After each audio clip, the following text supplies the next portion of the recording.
Welcome to the Future Bright coaching classes. हम देखेंगे perfect continuous tense. हमने पढ़ा था इंडेफिनिट, कंटिन्यूअस, परफेक्ट।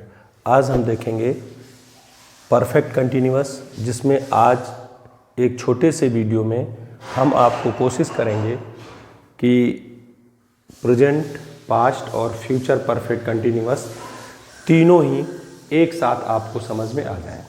और आज मेरा एक दावा है आप लोगों के साथ, फ्रेंड्स, स्टूडेंट्स, कि याद रखना इस टेंस में सिंस और फॉर का प्रयोग, परफेक्ट और परफेक्ट कंटिन्यूअस टेंस में सिंस और फॉर का यूज होता है और उससे रिलेटेड ही क्वेश्चन पूछे जाते हैं।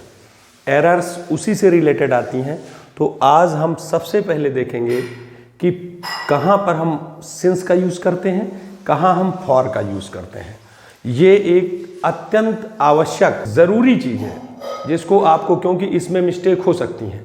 इसमें पहले हम इसके स्ट्रक्चर को देखते हैं और ज़्यादा इस टेंस का उतना उपयोग नहीं है, सिर्फ ज़्यादा यही देखा जाता है कि कहाँ हम फॉर लगाते हैं, कहाँ हम सिंस लगाते हैं। ओके, तो सबसे पहले हम इस टेंस का स्ट्रक्चर देखते हैं। सब्जेक्ट लिखते हैं,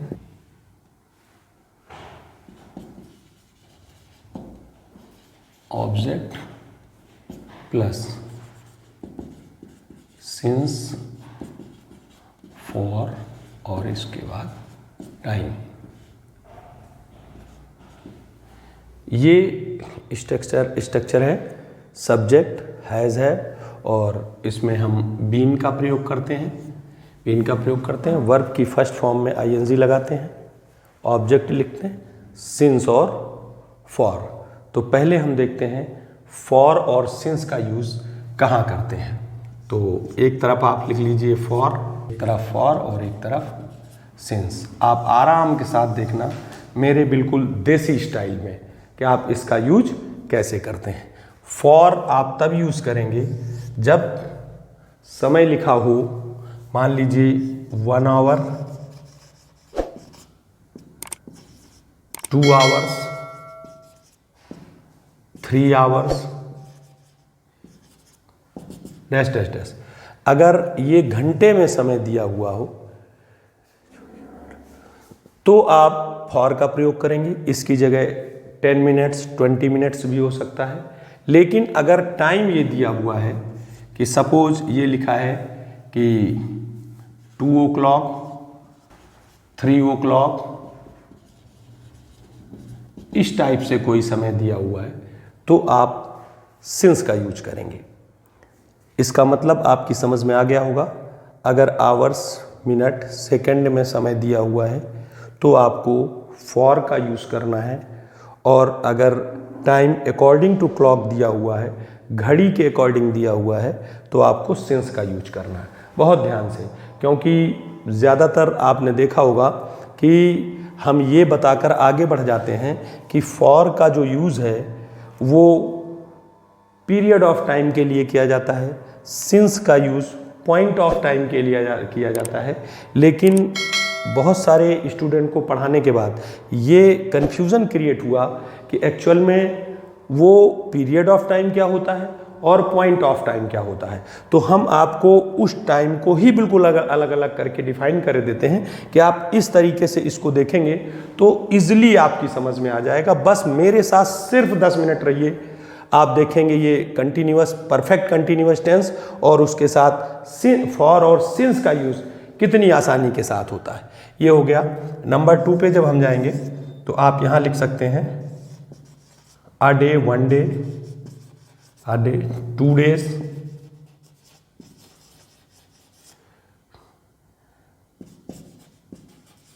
3 week, एटसेट्रा। इस तरीके का जो भी समय दिया हो तो आप ये आप डॉट डैश डैश डैश। अगर इसका मतलब 1 दिन, 2 दिन, 4 दिन, 6 दिन, 8 दिन, 1 वीक, 2 वीक ऐसा लिखा हुआ है तो आप क्या लगाएंगे, फॉर का यूज़ करेंगे। बहुत आसानी के साथ, बहुत इजी वे में आप समझिए। लेकिन अगर यही लिखा हुआ है ये Sunday,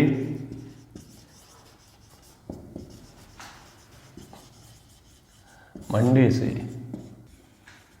Saturday, Sunday, Monday, Tuesday, Wednesday, Thursday, Friday, Saturday लिखा हुआ है तो आप किसका यूज़ करेंगे? सिंस का यूज करेंगे। फिर देखते हैं नंबर थर्ड, अगर ये लिखा हुआ है 1 मंथ, 2 मंथ,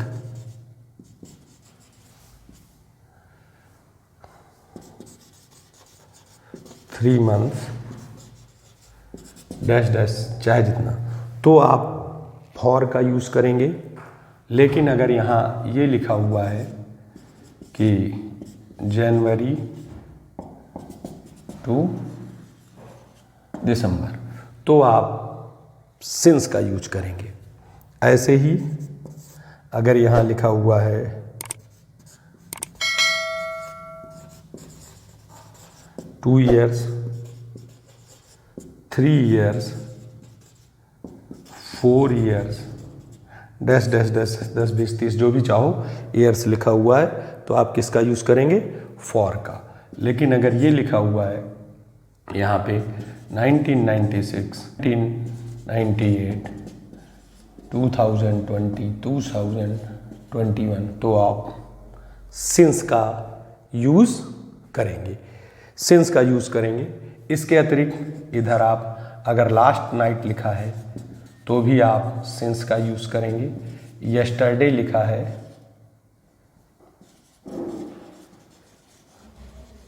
तो भी आप सिंस का यूज़ करेंगे। इस तरीके का कोई टाइम दिया हुआ है तो आप सिंस लगाएंगे। अब आपकी समझ में क्लियर आ चुका होगा कि अगर 1 मिनट, 2 मिनट, घंटा, दिन, इतने महीने, इतने वीक या इतने वर्ष ऐसा समय दिया हुआ है तो आप फॉर का यूज़ करेंगे। लेकिन अगर टाइम इस टाइप से दिया हुआ है तो आप सिंस का यूज़ करेंगे। अब आपकी समझ में आ गया होगा फॉर और सिंस का यूज़ कहाँ करते हैं और कैसे करते हैं। He has been teaching English for 2 hours. I have been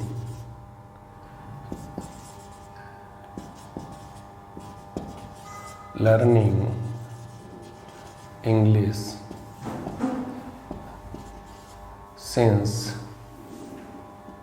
5 o'clock. Difference आपको क्लियर पता है? 2 आवर्स तो क्या for, o'clock since. Singular number subject के साथ हैज़, प्लूरल नंबर सब्जेक्ट के साथ हैव, उसके बाद बीन लगाना है आपको। ओके, इस तरीके से ये आप इजीली इसको सॉल्व कर सकते हैं। इससे रिलेटेड निगेटिव सेंटेंस अगर आपको बनाने हैं तो हैज़ हैव के बाद क्या लग जाएगा? यहाँ नॉट लग जाएगा। हैज़ हैव के बाद नॉट लग जाएगा। इंट्रोगेटिव अगर आपको बनाना है तो हैज़ हैव को आप सब्जेक्ट से पहले रख दीजिए। Okay, clear. Continuous tense, perfect continuous पूरा हो जाएगा। अगर आप पास्ट का करना चाहते हैं तो वो और इजी है, कुछ नहीं करना है। यहाँ पे सिर्फ पास्ट और यहाँ सिर्फ इसकी जगह क्या कर देना है आपको? हैड। तो यहाँ भी क्या हो जाएगा? सिर्फ आपका हैड हो जाएगा और यहाँ भी क्या हो जाएगा? हैड हो जाएगा। पास्ट में जो हेल्पिंग वर्ब्स आती हैं वो ज़्यादातर हेल्पिंग वर्ब्स जो हैं वो सिंगुलर और प्लूरल नंबर दोनों सब्जेक्ट के साथ एक ही तरीके की हेल्पिंग वर्ब प्रयोग की जाती हैं। हमारा मेन मकसद था ये आपको बताने के लिए कि हम सिंस और फॉर कहाँ यूज़ करते हैं, और ये भी बात आप अच्छे से समझ लीजिए कि सिंस और फॉर परफेक्ट या परफेक्ट कंटिन्यूअस टेंस में ही यूज होते हैं। और ये समय जो भी बताया जाता है उस समय को बताने के लिए उसमें हिंदी में जो से शब्द आता है उसकी इंग्लिश को बनाने के लिए हम फॉर या सिंस का यूज़ करते हैं। फ्यूचर परफेक्ट कंटिन्यूअस में हम हैड की जगह सिर्फ विल हैव बीन या शैल हैव बीन लगा देंगे, विल हैव बीन या शैल हैव बीन लगा देंगे। इस तरीके से ये अपने टेंस पूरे होते हैं। ये एक सीरीज थी जो हमने चलाई थी कि हमको 12 टेंस बताने हैं बहुत शॉर्ट में, बस 10-10, 15-15 मिनट में। तो आज का जो मकसद था वो ये था कि बहुत मिस्टेक हो जाती है बच्चों को ये फाइंड करने में कि सिंस कहाँ लगाते हैं, फॉर कहाँ लगाते हैं। तो आप याद रखिए कि जो हमने आपको क्रम से, सीक्वेंस से जो हमने बताया था कि आप इस तरीके से सिंस और फॉर का यूज़ करिए तो आपको इजीली आप सिंस और फॉर समझ में आ जाएगा। इसकी helping verbs has been, have been, had been, will have been, shall have been ये होती हैं। ज़्यादा लंबा करने से कोई फ़ायदा नहीं है। आपको इजीली यहाँ से, क्योंकि जिस मकसद के लिए हम आपको बताने की कोशिश कर रहे हैं वो मकसद ये है कि आप एरर को पकड़ें। ये तो बहुत ही कॉमन चीज़ थी, इजी थी, बहुत सारे लोग इसको चूंकि जानते हैं, लेकिन हमने कहा यहाँ से शुरुआत करते हैं तो थोड़ा थोड़ा आपको सेंटेंस बनाने आ जाएंगे और कोशिश करिए कि सेंटेंस हम बनाते रहें। थैंक यू, मिलते हैं नेक्स्ट वीडियो।